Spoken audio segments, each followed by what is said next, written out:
Assalamu alaikum, welcome to IhsanCast.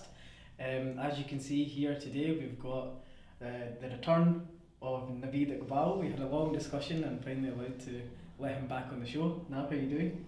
Not bad, thank you. How you feeling to be back? Good. I've learnt from giggling in the first episode, so thank you for that. Good. We've got, as ever, the Hassan Sharif, a legend he is, and special guest on today, Hassan Malik. Hassan, how are you? I'm fine. Good, Brilliant. good, Yeah. good. Thank Nice to have you on. Inviting me. No problem. Last week we touched on Dawa, and we had Nazim Ghauri on as well when we were talking about Dawa, and the conversation about how do we interact with non-Muslims as well. So today's topic we're going to touch on, which leads on from that, is why do Muslims hate the West?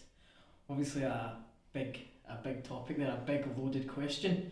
So first of all I want to know was how do you define the West, Nav? I would say the West is really a way of life, a way of civilization is. Yeah. It's a way of life, guys.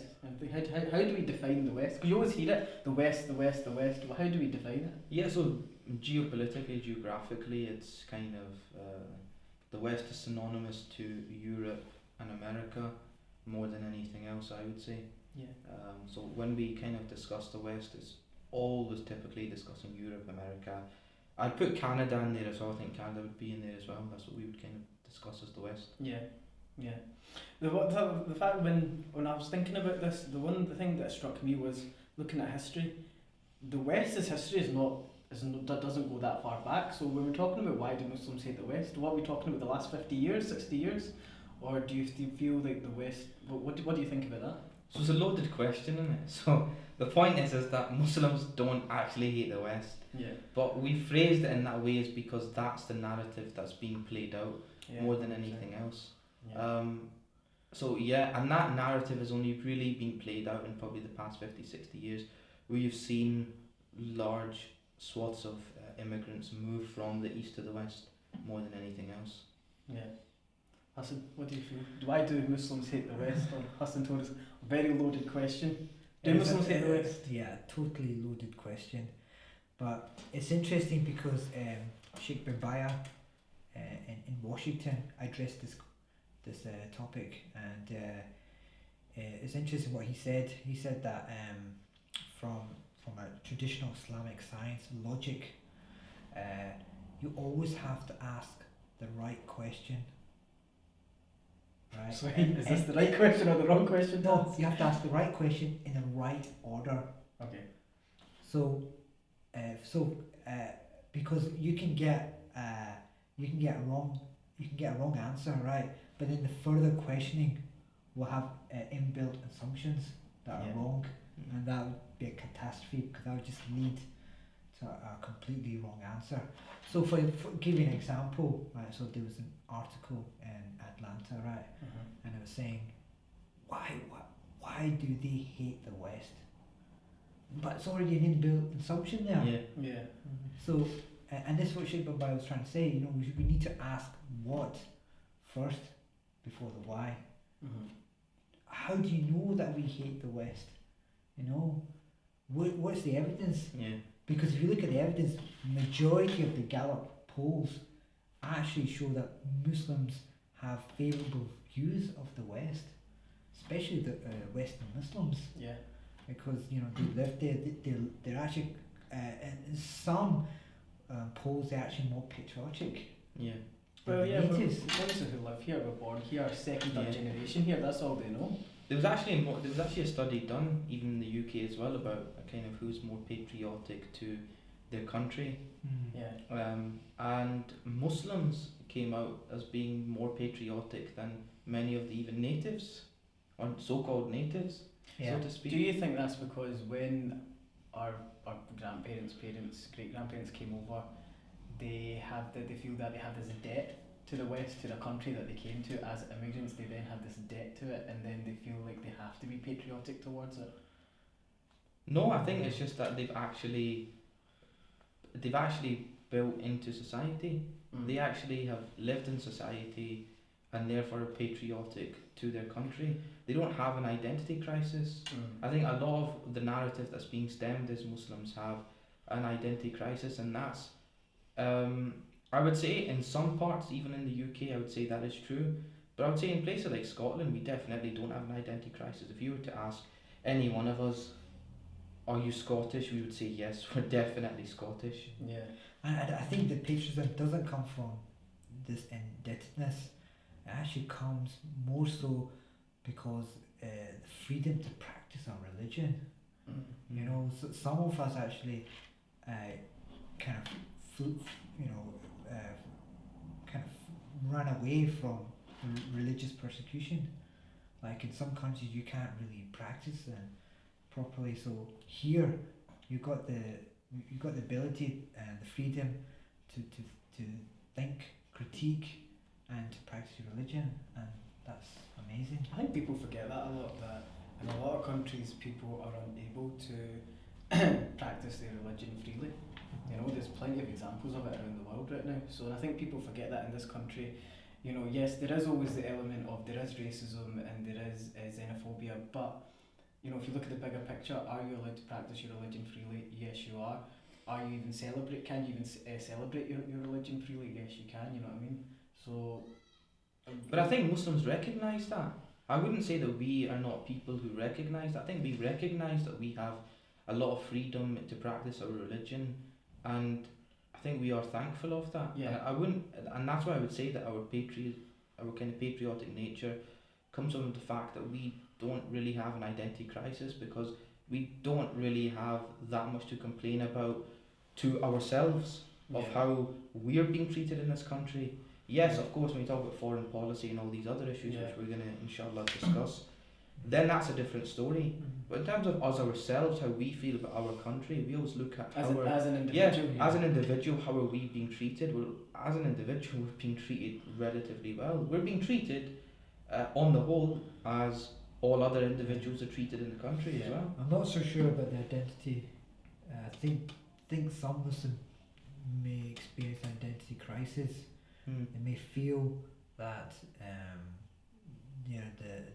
what they've been brought up with does conflict with some of Western values. But I think that's an internal struggle. I think we touched on that before in a previous episode. That's an internal struggle we have with ourselves. Yeah. But I don't think that's based on that. Identity crisis, within yourself. But I don't think that's based on how we are being treated and the fact that we're not allowed to practice our religion.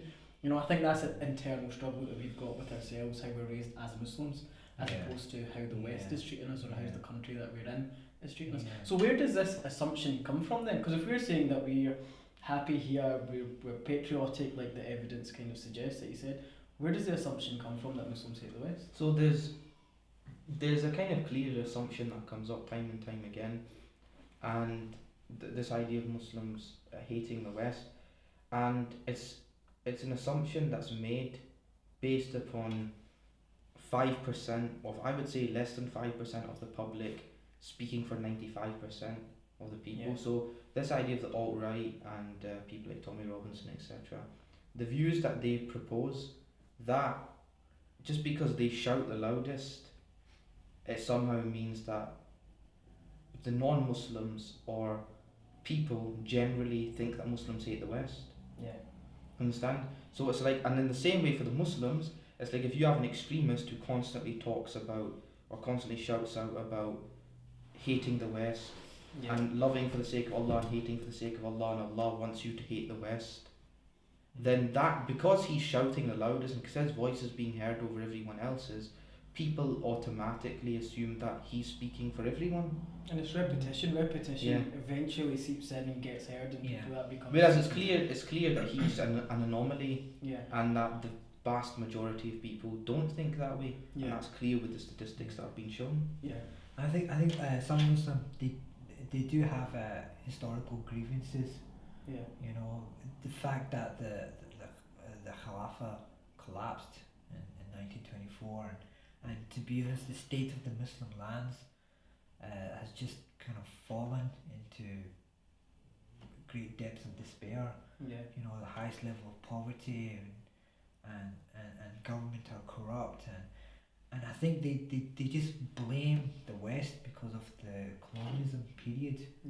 And colonialism has damaged the Muslim land. So can you just touch on that slightly more? So just going back before that, the kind of fall of the Khilafah and stuff. Because I think colonialism is a different issue. I think that's a genuine case for why people have a dislike for the West, and I think that's I wouldn't say it's a genuine case, but I would say you can understand, you can empathise for the grievances. I think the Khilafah issue is a different issue. This idea of the fact that the West destroyed the Khilafah. The Khilafah was actually in reality destroyed by the Muslims within. So when the Ottoman Empire was when the Ottoman Empire was the caliphate for the Muslims, it was actually the Muslims within themselves fighting, which ended up destroying the Khilafah itself, the caliphate itself. So that narrative is not really played as much as kind of, oh, it was the West. Of course, don't get me wrong, you have other empires, the British Empire stuff, who are on the ascendancy and want to crush the biggest superpower around, which was the Ottoman Empire at that time. That's standard, that's always going to happen. But you can't then assimilate that to forgetting the fact that it was the Muslims fighting within which ultimately led to the abolishment of the Khilafah to what we have today. Yeah. I think there's two ways to look at it. There was the decline of the Muslim. A lot of it was because of the infighting, but then there's also the rise of the West as well. Yeah. You know. Well, often you need someone to rise up and be a threat to then show your weaknesses. You know what I mean, and then how that plays out. Yeah, but a lot of it is also really down to economics. I mean, the West found another way to make a lot of money, and that was America. Yeah.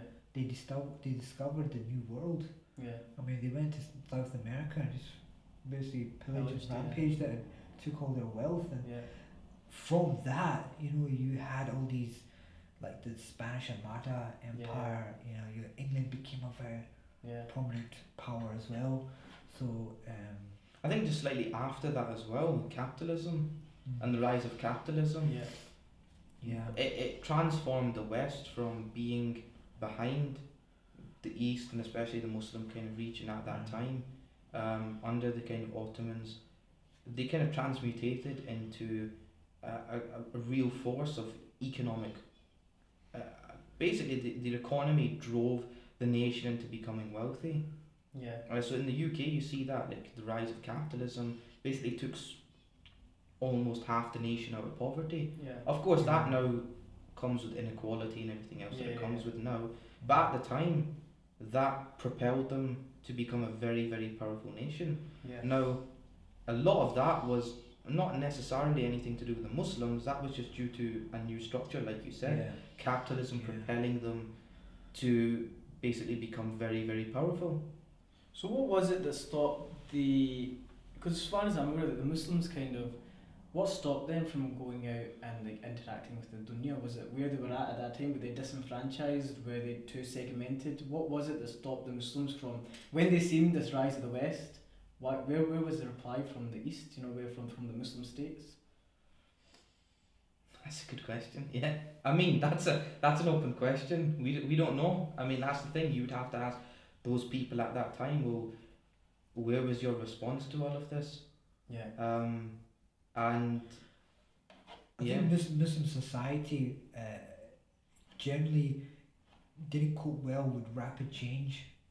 You know, they were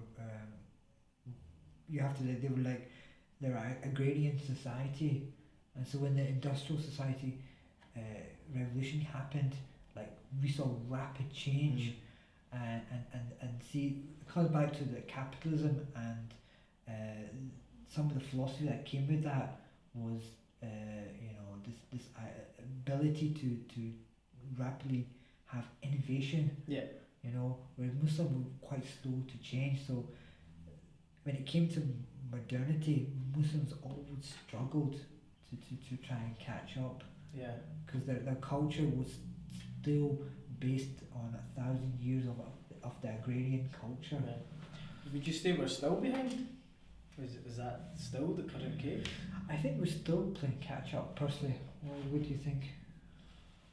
Yeah, I think I mean, this is the idea of, are we behind? Is like, economically, are we behind? Probably yes.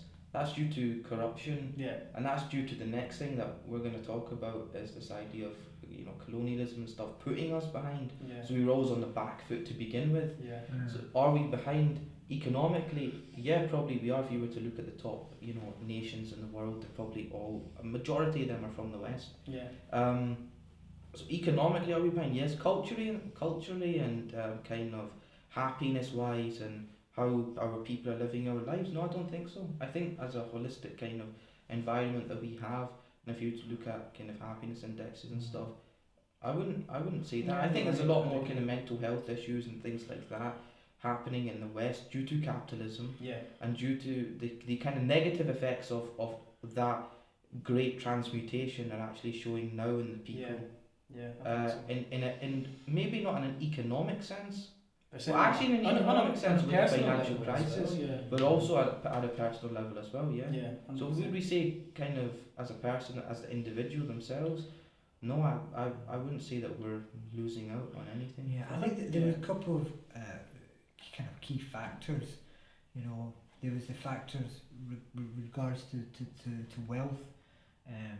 Muslims have never dealt with usury, and usury was something that was. So what are you talking about? Interest here when you mean usury? Yeah. Or what? Yeah, interest. Yeah, because interest plays an important role in kind of this explosion of loans, Yeah. which the West was able to use and started building or like a massive shipping empire and stuff Yeah. like that. You couldn't advance that fast without the money, and Yeah. that's what usually came about. In the Renaissance period of Italy, it just exploded there. Yeah. So that was one factor. Then you have the factor of like the capitalist philosophy of Calvinism that Yeah. made it like a duty that everybody should work. Yeah. It was considered Yeah. a good thing that you The need to But I think the we're really peasant seeing workmanship Peasant and stuff like workmanship, that. yeah. Well, I think we're really seeing the pitfalls of capitalism now. Yeah, It's of like course, really, like, of it's course, it massive, comes like, on an with individual basis, on an like, individual yeah. basis. It comes with impact. That's what I'm saying. That culturally, do we or individually, I think that's what we have that possibly they don't. Is that in the East, is we still the traditional values that you were talking about, which maybe hindered us, have benefited us now in terms of all the capitalism and everything that made these economies prosper. But in terms of things which we can't value with money, for example, in terms of happiness, in terms of prosperity, I think that's in what- terms of being comfortable Yeah. within ourselves, I think these kind of things that you can't really put money on. I think that's where Ihsan It's a comes different into it, story. you know what I mean? Yeah. Because when you're fed up with the world and, whether you're, and the pitfalls of it, what do you turn to essentially? Is that's when you remember your Ihsan, that's when you remember, well, there's a bigger cause out here. Nav, what do you think?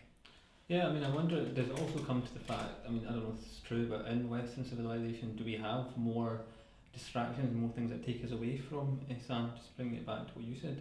I mean, not that that's a factor in our specific topic, but would you say that makes a difference? No, it is a factor in terms of the fact that if we're looking at how we look at things and how other people look at things, it does have an impact, because that's what I'm saying, capitalism just wasn't an economic way of doing things.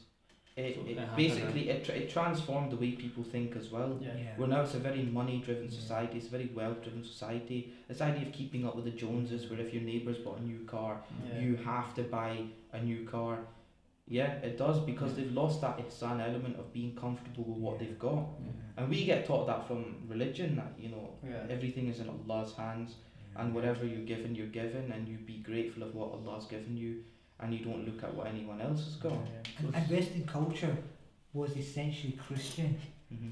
but this culture has been under attack for a very Yeah. long time, and because of the attack, it went through a Reformation period, which actually weakened the Christian culture even more, and then it went into this kind of Renaissance period, and that pretty much killed religion. Yeah. And then obviously you had the kind of nihilism, Yeah.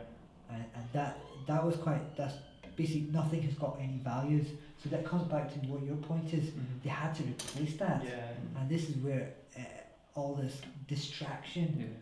bringing back entertainment, just kind of vacuous distraction to just keep you Yeah. going. Yeah. And I think that's we've touched on that in previous episodes. Yeah. That's essentially what Ihsan gives us. This idea of something being wholesome and fulfilling just isn't Yeah. there.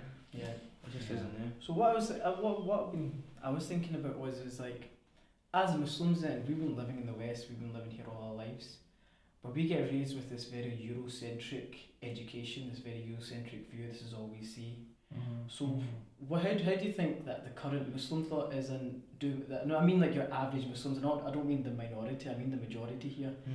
This narrative that why do Muslims hate the West? How does that play out for your average Muslim then? I think they don't. They don't. That's the point. Is that first of all they don't. Yeah. Do they have grievances? Is a different story. Do they have grievances with the West? Yes, they do.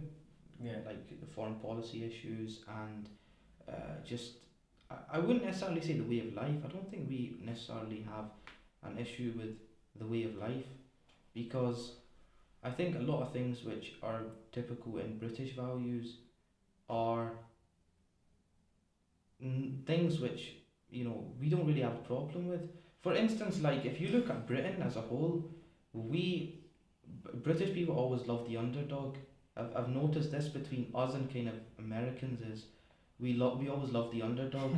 So I was looking at it thinking of this perspective. Is that why of, now I was back on the show? We always like to give a guy a second chance. Thank you. So think about it like this, like you've got Anthony Joshua. Okay. Yeah. Joshua is loved by the whole of the UK. Yeah. Okay? But why is that? Because people also, why do you like Joshua? Because he's humble, because he's respectful, he has good manners, he knows what to say, he's professional Yeah. in the way he does things. America loves Deontay Wilder. Yeah. Wilder is this brash, cocky, arrogant guy who comes out with a load of nonsense about, I'm going to kill you and your mother is going to watch you get smashed to pieces, this, that and the other. They love that. Yeah. They absolutely love that. Us in the UK, we love the kind of Joshua kind of character. Now, as Muslims, do we have a problem with liking people who are humble, people who are respectful? Of course we don't. Yeah. We don't have an issue with that. Yeah. So I think, like I said, there's a lot of these ideas or these kind of narratives that are played out. I don't really see them being an issue for Muslims generally. And we know that like this idea, okay, well, we hate the West because of the chaff culture, the drinking culture and stuff, but that's not really in British. I wouldn't say that's in British culture. I would say that that's not really something which we synonymise with British culture, because you ask the majority of people, do you love seeing drunk people on a Friday night? They would say to you, no as well. Yeah. So that's, I mean, if you were to say that we don't like that culture, I don't think British people like that culture. Yeah.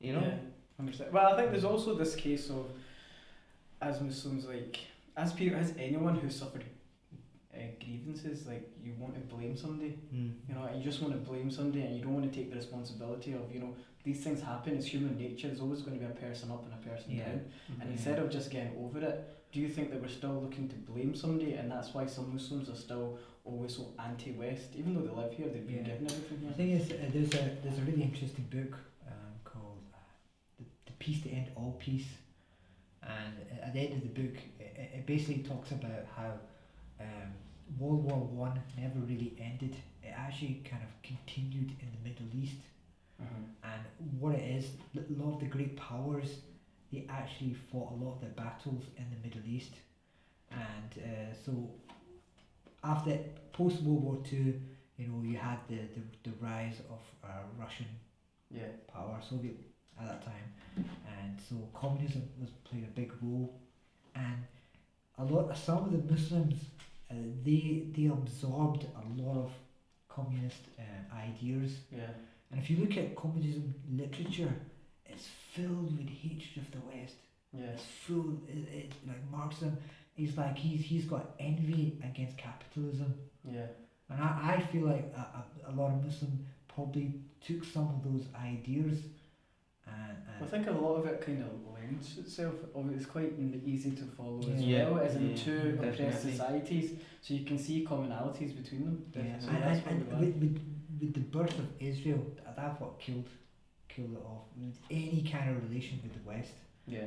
you know, Yeah. and that's always going to be a friction point. And I think that's a huge factor now. If you ask any Muslim, everyone's got an opinion on the Israel-Palestine conflict, and until that gets solved, it's hard to see.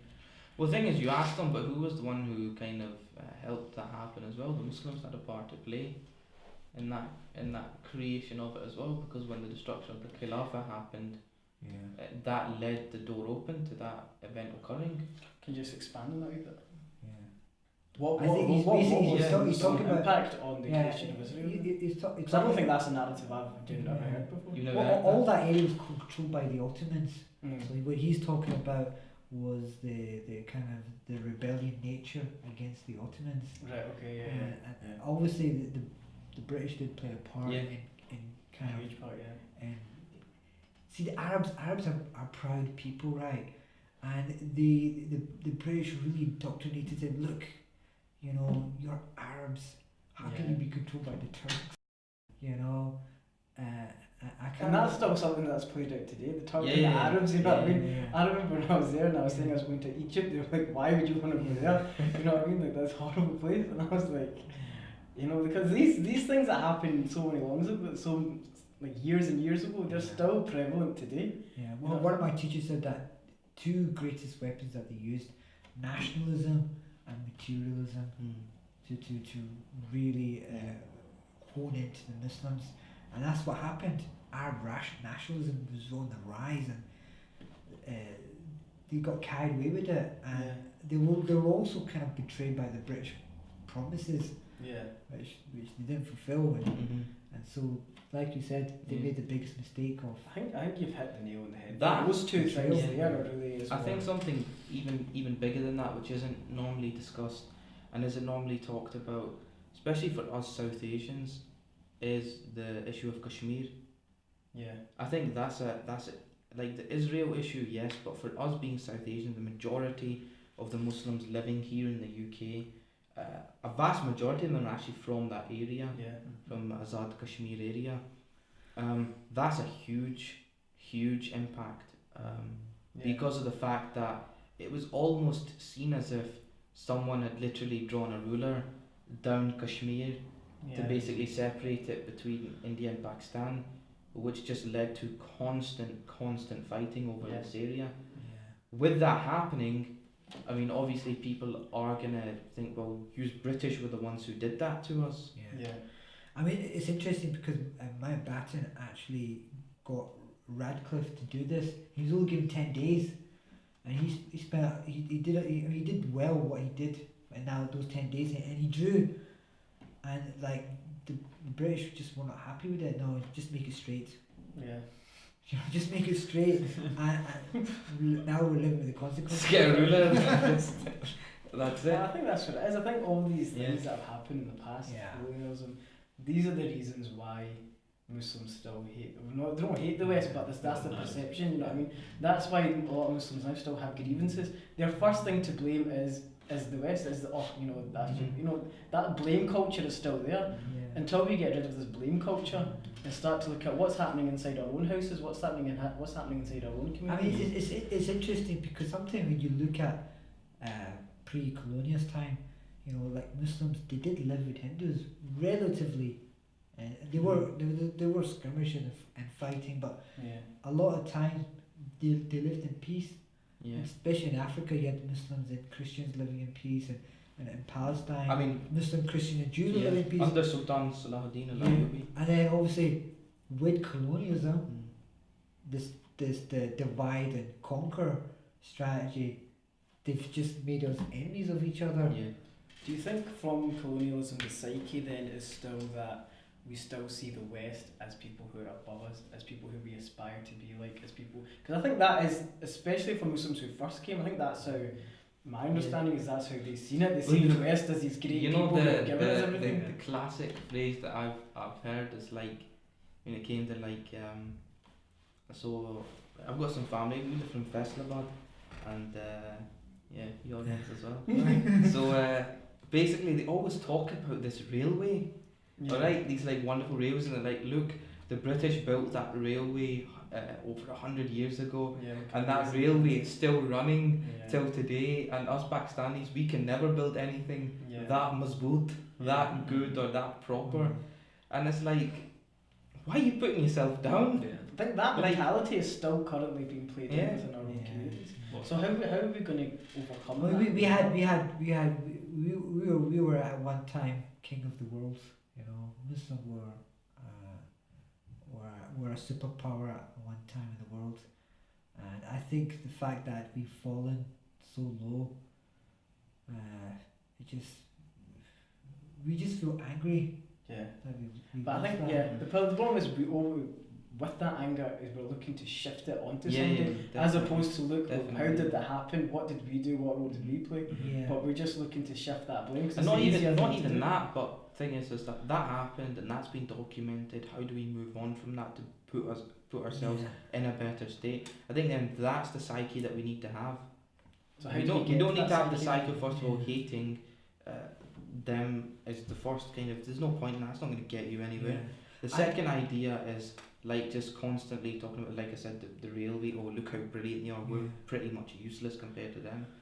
That narrative needs to change. Would you say the sort of newer generation or the young, they have that same narrative in Islamabad, for example? Are they seeing that as well? That the British, they did this for us, or was that more? See what happens with Imran Khan, innit? And what he does. I think the thing is that because nothing good has happened in that country, they always look and think, oh well, at least they did something good. But what I'm getting at is so this narrative that you're saying, are younger people then born to that narrative across the world? What do you mean? Do they still carry that inferiority? I think the problem with that is, especially for Muslims living in the West, is we're educated in such a Eurocentric view. We are forgetting our own history. We are forgetting what actually happened, and we're not actually going out and unless you teach yourself and you learn it yourself. For example, the gate is learning about Christopher Columbus. When I teach that, it's completely incorrect. You touched on it earlier, South America. And if they're learning that, the young kids, how are they ever going to realise what actually happened? And then they're always going to be sympathetic of, the Eurocentric view, which essentially is sympathetic to colonialism.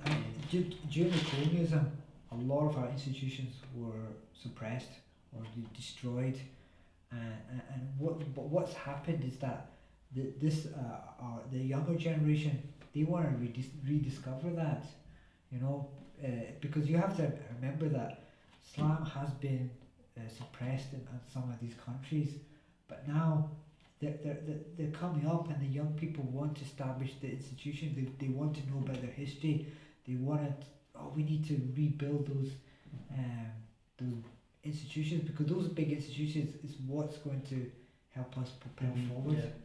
I also think, just my own opinion, we're getting to a point where with the rise of social media and stuff, the younger generation are now looking for something to go on which is more than just material, We're seeing so much mental health cases, this, that and the other. We touched on in previous episodes, Ihsan.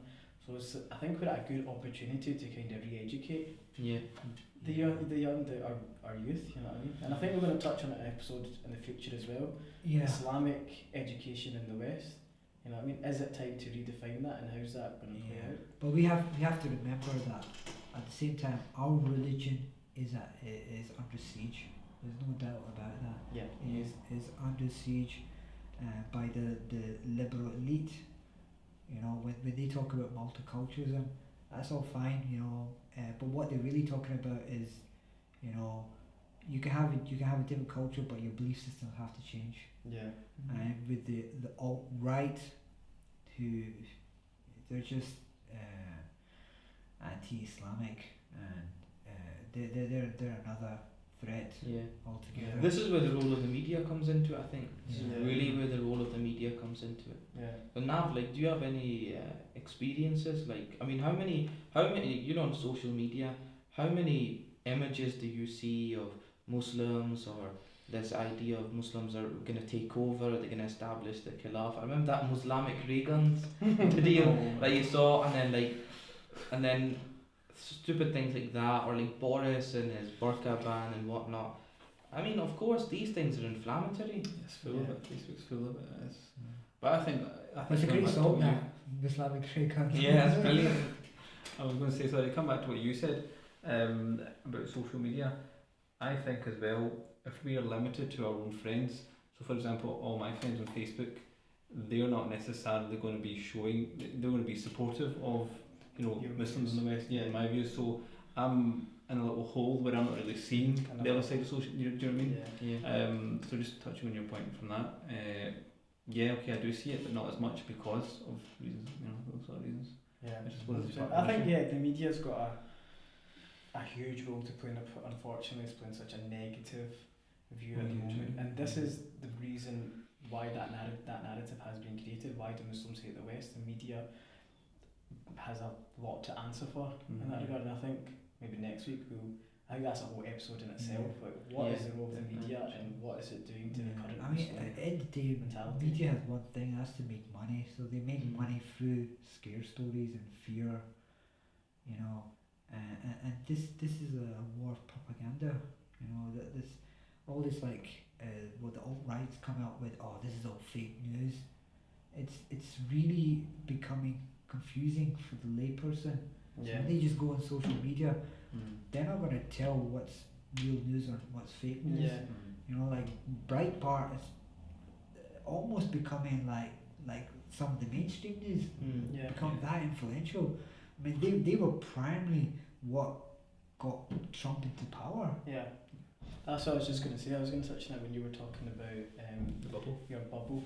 Is that Yeah. that's one of the reasons why Trump really got into power, the use of social media and how much your access is to see. Yeah. So people weren't seeing what the Yeah. what the alternative viewpoint Yeah. was and how rapid that was increasing. The So same- people only you've got access as to Yeah. what you and your friends or your allies sort of think, and so people were Same thinking. with terrorism. Yeah. They're in that bubble, that internet bubble, so they just believe everything that in that bubble is, that everything outside is completely wrong. It's quite amazing that we've had this whole episode and not even managed to touch on terrorism yet. You know what I mean? And the role why do Muslims hate the West? And there's so much other narratives, you know what I mean, that we've not even touched on. Probably the biggest thing for me when I was growing up was 9/11, and that is what really changed the whole perception for me at that age. Was all of a sudden you're now, and since then You're the enemy. I've been the enemy and I've You're been the under enemy. attack, you know what I mean? Not obviously every day, but you do feel that in an everyday sense. You're on the defensive, your mentality, your psyche's on the defensive,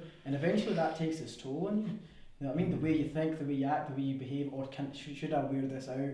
Should I not wear this out? You know what I mean? What are people going to think?